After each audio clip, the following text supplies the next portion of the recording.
Hi there, and welcome back to another episode of Fishing with Kagan. In this one, Jerry and I were joined by our good friends, the Lofton family, for a day out on the Loxahatchee River in Jupiter, Florida.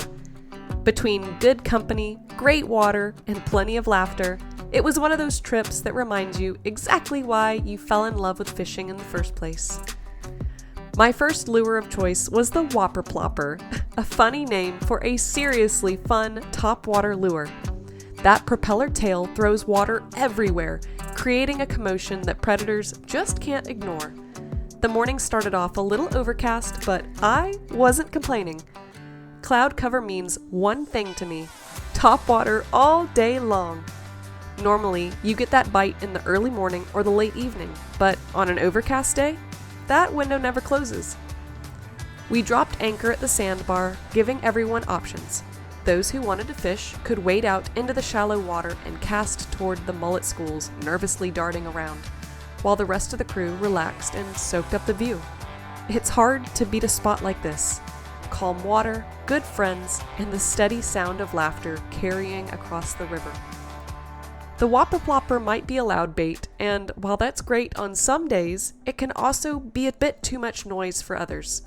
So I swapped over to a Yozuri topwater to tone things down a bit and started working it slow and steady across the surface. That's when we noticed something moving in the water. Not a fish to cast at, but one you could catch with your hands. A little puffer fish. Jerry scooped it up and we all gathered around to admire it. The patterns and colors on those fish are just incredible up close.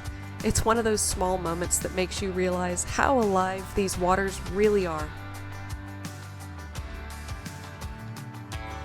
Growing up, so many of my favorite memories come from fishing with my family. So being out here, watching our friends' kids light up every time their line hits the water really hit home. There's something special about passing that excitement on, watching someone else catch their first fish, or even just learning how to cast. It's pure joy. After a while, we packed up from the sandbar and began drifting along the docks and mangrove trees, casting at structure in shaded pockets where we knew fish might be holding tight. We made our way over towards a section of mangroves where we could see big headwakes ripping under the surface of the water.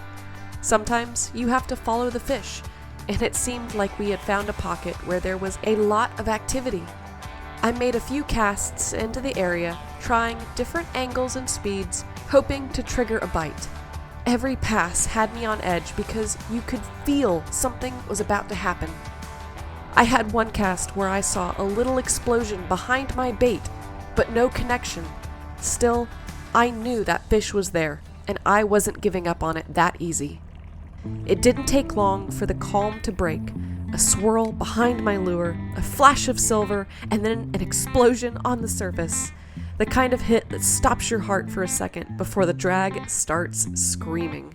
Oh! That one? Don't push it. Yeah, nice finger. Just enjoy the fight. There, I'll put him where he rested, so you're fine.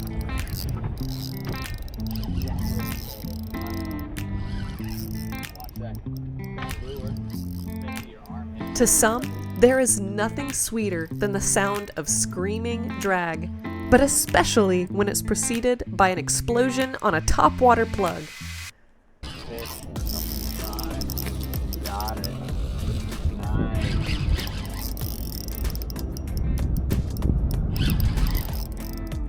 I couldn't tell what I had at first, only that it was strong.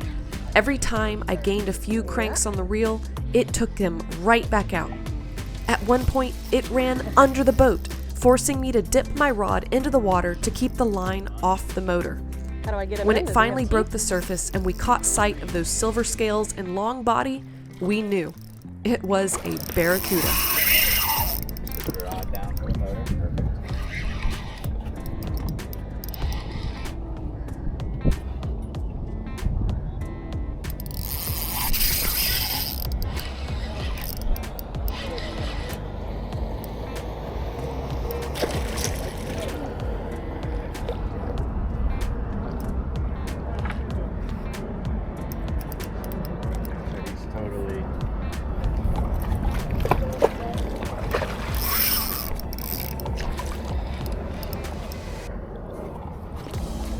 This was my first encounter with one, and seeing it up close was something else.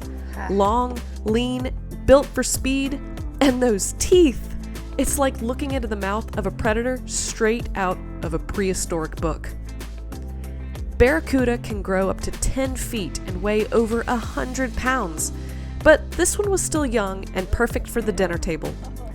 While larger, older cuda are risky to eat because of ciguatera poisoning from their coral reef diet, smaller ones caught closer inshore like this are just fine, and we were excited to take this one home for dinner. Normally, if you catch a larger barracuda, you wouldn't want to eat it. The big risk from eating barracuda is ciguatera poisoning. Larger, older fish are at greater risk as the fish bioaccumulates ciguatera toxin. However, younger fish, such as this one caught in the Loxahatchee River, have very likely not yet had the opportunity to feed on coral reef this way. Once it moves offshore, it's unfit for the dinner plate. But this one was coming home and joining us for dinner. We got a little too carried away in the excitement of landing this fish, and the boat was drifting a bit too close to the rocks for comfort. But Tyler jumped in at the risk of cutting his feet on the oyster beds below to make sure that the boat stayed safe. It was pretty amazing how much that barracuda chewed on that topwater plug. Not only did we make a fun memory of landing that beautiful fish, but the Yozuri had battle scars to prove it. I also checked my line for chafing, just to make sure it was strong for when I hooked the next big fish. Video? Yep. It was time for some lunch, and we wanted to take our friends to a very cool Dockside restaurant, where you could pull up your boat and walk up to your table. That's one of the very beautiful things about Florida waterways. They make accommodations for those who come to eat by boat. After finishing our lunch, we were heading back out, but the tide was not moving, so we knew the bite would not be on. The fish don't hit much when the tide is not moving. It was hard not to appreciate how beautiful and blue the water was this day. With our friends in town for their vacation, it made the time spent with them even more special to have water that looked so picturesque and perfect. After fueling up the boat, we had tried to go out and toss baits again, but the fish just weren't hitting. Regardless of the number of fish in the boat, we were glad for the time spent with loved ones and happy for the memories made together on the water. There's something really special about getting to share what you love with people you care about. Days like this one remind me that fishing isn't just about the number of catches or the size of the fish. It's about the laughter, the small victories, and those quiet moments that sneak up on you when you least expect them. It's about the little things, like watching somebody make their first cast and seeing that spark of excitement light up their face, or hearing the kids on the boat start calling out who's going to catch the biggest fish. That's the stuff that sticks with you. When I think back on this day, I'll remember the way the water shimmered under the sun, the sound of that barracuda smacking the lure, and the smell of salt and sunscreen that seems to cling to every good memory made on the water. Fishing with friends, especially a family like the Loftons, reminds me a lot of my own childhood. Standing on the bank with my grandpa, learning patience and curiosity all at once. It's funny how those early memories stick with you and come back full circle when you're helping someone else experience the same thing.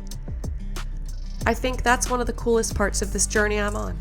Getting to keep learning, keep exploring, and sharing every bit of it with all of you watching. Whether it's the calm mornings on a glassy river, the adrenaline of a topwater strike, or the laughs shared between casts, it's all a part of what makes this lifestyle so addicting. And hey, even when the bite slows down or the tide stalls out, there's still nowhere else I'd rather be than on the water with good company. That's the beauty of it. It's not just about fishing. It's about slowing down and taking it all in. To the Lofton family, thank you guys for joining us on this adventure and for making the day such a fun and memorable one.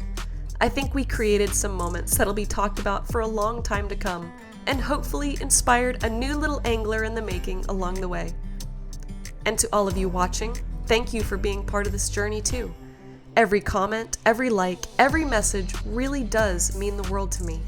You guys are the reason I get to keep doing what I love, and I hope in some small way these videos inspire you to get out there and make some memories of your own. If you enjoyed this one, make sure to hit that like button, subscribe if you haven't already, and drop a comment below letting me know your favorite memory fishing with family or friends. I would love to hear your stories. Thanks again for joining me on another adventure. And as always, until next cast.